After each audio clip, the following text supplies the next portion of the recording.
And this is Ken Kraetzer for Talking Business, our show talking to leaders in the fields of banking, insurance, customer service, business education.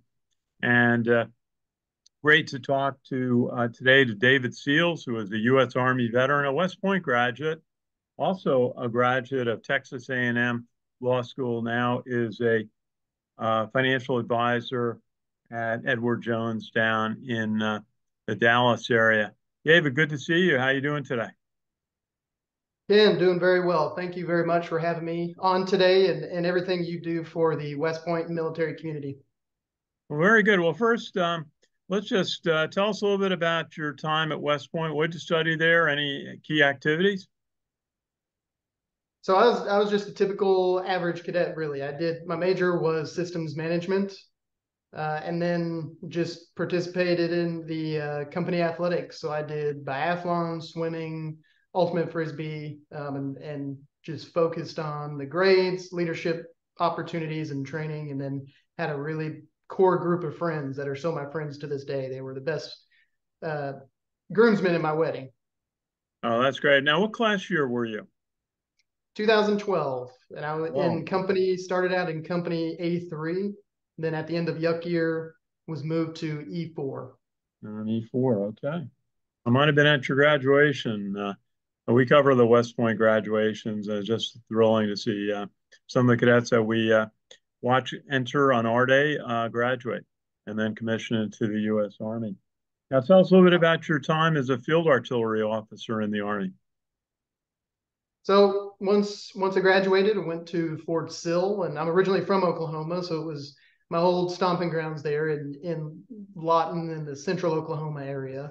But finished that up in, I want to say, February 2013, and then was stationed at Fort Hood, now Fort Cavazos, down just north of Austin, Texas. Very good, very good. And then you had a chance to go to law school at Texas A&M. What was that like? So that was during COVID. So the 2020, everything shut down. And one of the ways I built my business was door knocking. Believe it or not, I went door to door, introduced myself because I didn't have a huge network just getting out of the Army. And don't tell the Army this, but rucking around and carrying heavy loads on your back and being stressed out, you really learn how to operate and be uncomfortable. And I was, believe it or not, pretty good at introducing myself to folks because nobody was shooting at me that day. So anyway, kind of fast forward to this financial advising career I started. COVID happened. I couldn't go door knock anymore.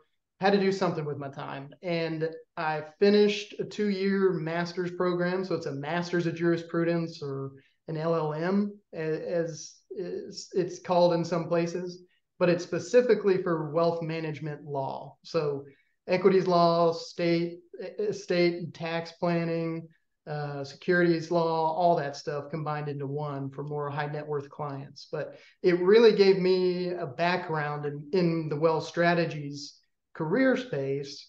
Because how do I explain going from a field artillery officer in the Army to helping people with their finances in a comprehensive way, other than telling them, hey, I probably won't blow up your portfolio from a distance, So I really had to dig in and see how I could make myself more knowledgeable and more referable. Then fast forward 1 year later, 2021, adding on top of that, I did the Chartered Retirement Planning Counselor course through the College for Financial Planning. And that kind of solidified my area of expertise, which is retirement planning inside the wealth management. Very good. Well, you've gotten some great designations, now a chartered retirement planning counselor, and you like to talk from developing for your clients a comprehensive wealth strategy. What does that encompass? So when we think of wealth strategy, I kind of think of it like a formula of what I do. And the first piece of that formula is investment counseling. Then you add in there advanced strategies, and then add in there as well relationship management. So investment counseling is advising on investment elements to help clients achieve what's most important to them. So those financial goals, whether it's retirement, college savings, asset protection, saving for a home, whatever the goal is. And the way we do that is cash and income management, tax smart investing, but the biggest piece is behavioral investment coaching. And when I say counselor in the CRPC designation, I mean it. I can bring clients in and they lay on my couch, they tell me their problems when the market's going down, and I coach them or give them behavioral advice when it comes to investing. That is where I show most of my value, to keep them from doing stupid stuff when the market goes crazy. So investment counseling plus advanced strategies, which consists of wealth enhancement, wealth transfer, wealth protection, and then charitable giving if people are so inclined. Then on the relationship management side, that's where I'm building for people almost like a board of executives, whether it's just for them, personal CFO or financial quarterback, which would be me. And then you add in there things like an estate attorney, a tax planner, business attorney, things of that nature. So a lot more to that, but I don't want to get too into the weeds with it. But investment counseling, advanced strategies, and relationship management is that comprehensive wealth strategy formula. Very good. Well, my favorite topic lately is retirement planning. And certainly a key is to start investing early and to, I found, invest in equities. Market has ups and downs, but there have been more ups certainly over the last 10 years or so. What are the keys in investing to achieve a retirement portfolio? Manage your emotions, keep your emotions in check. That is the number one piece of advice I could give, because like you said, the market goes up and down. I mean, if you're looking at the market through a microscope, looking at Fox Business or wherever you get your news from, and you see that ticker in the bottom right that's just showing the market going down every day, you're going to drive yourself nuts. What you got to do is really zoom out and look through it basically from a telescope, so to speak, to where, yes, day by day the market goes crazy, but over time what you see is the market traveling in that northeast direction on the chart. So manage your emotions, compound your money. So I tell people all the time, you may not have the most money in the world, but if you have $100 to invest every month, that's going to get you a lot further than zero. So I guess the biggest piece, manage emotions, compound your money, but really just know where you stand in terms of a budget. Just foundational items. It's nothing crazy. There's no snake oil, no perfect answer, just the foundational items of finance that I've found. Getting back to the basics is what drives success. Absolutely. And when you're getting to retirement age, what are some of the factors you do in trying to keep an income stream while still investing for the long term? As we all have to plan, we hopefully will be retired and enjoying life for a long time. That's always the goal, and the first thing to go in battle is your plan. So it's always good to have somebody to partner with for those common sense checks on your plan, and ask those questions that you're asking. How much income can I receive from my investments without digging too much into the principal, into the nugget that I've saved up? So it comes down to income focus, because in retirement you're really less concerned about how much you make, as long as you're beating inflation, but more concerned about how much you keep, and that's through income focus and risk management. So conventional wisdom, I mean, it depends on what article you read, who you talk to, but people say don't draw out more than about 4% of your portfolio per year. I'd say that really depends on your goal. If your goal is to spend a little bit more, well, you're going to have to take out of it, but hopefully you were disciplined enough to maintain a plan to achieve that goal. So it really comes down to the individual, what their goal looks like, how much income they're going to need, and then you backwards plan from there to figure out, all right, this is what I got to do. Very good. And let me ask you about two common products that those of us at retirement age are looking at would be annuities and also long-term care insurance. So what are your thoughts on those two products? Each of those, so I don't sell annuities to just everybody. I think people could be could better benefit from equity positions or bond positions in a well-diversified portfolio over locking in money into an annuity. But not everybody's the same. There are some people who are so risk averse that they just want a guaranteed, almost pension income that comes from an annuity, which is essentially what it is once it's annuitized. So there's a very specific client, and they have to have all these. You would most likely benefit from an annuity. So I'm not the type of advisor that just would sling around annuities like that. But I do think long-term care is a growing concern with most of my clients that I'm seeing now.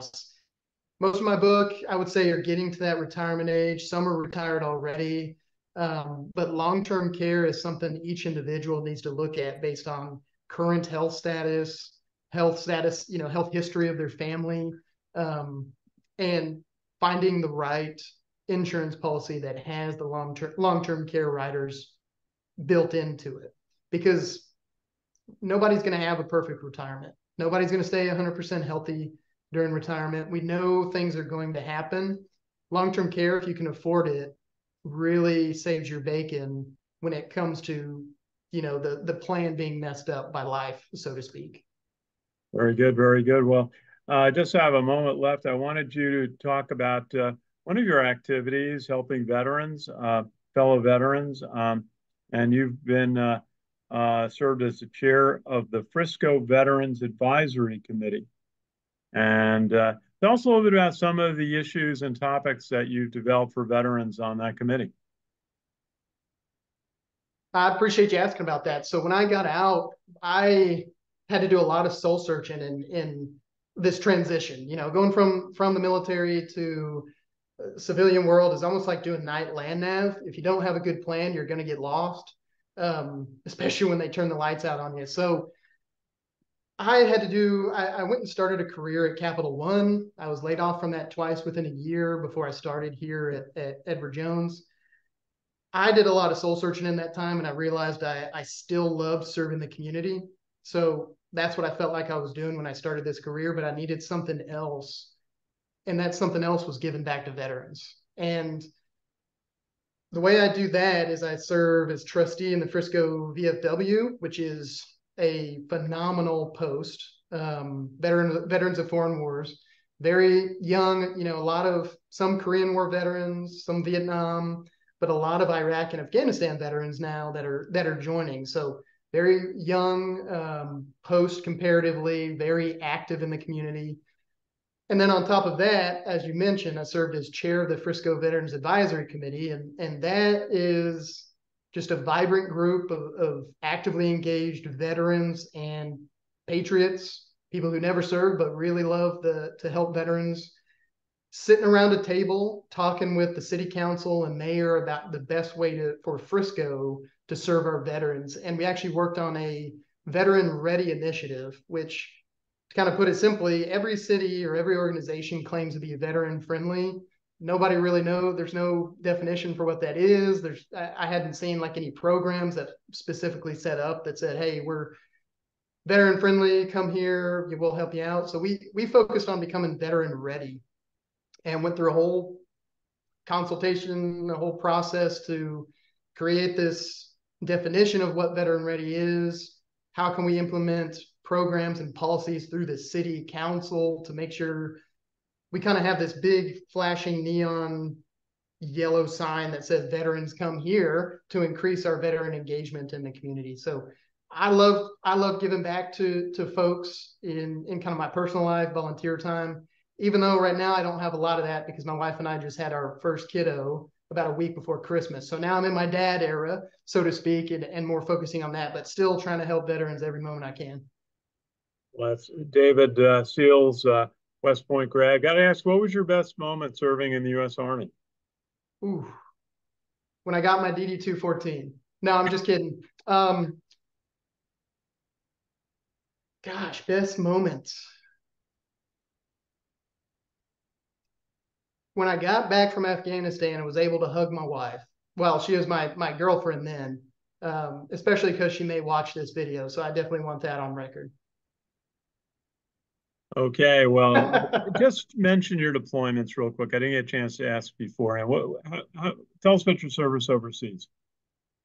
So, sir, I went to Afghanistan only once. Had the kind of typical deployment. We were guarding the, oh my goodness, I'm losing my Army acronyms, but it's the team that goes around and trains the went around and trained the Afghan police and is it the SVAT teams maybe? But we guarded them, secured them on their routes to make sure they got to go train the Army and police force. Um, kind of kinetic, kind of quiet at times. I went from June 2014 to February 2015, so I think it was about 9-month deployments at that time. We were at FOB Lightning and shut that down, which that's in Gardez for any viewers out there thinking about the geography of Afghanistan. We moved over to Nangarhar province and in Jalalabad at FOB Finti, and that's where we ran most of our operations that we left out of towards the end there. But I think they went back a couple of years and opened up Lightning again. And then, of course, they had the big withdrawal and everything a couple of years after that. Well, David, thank you. First, I got to say thank you for your service to our country. And,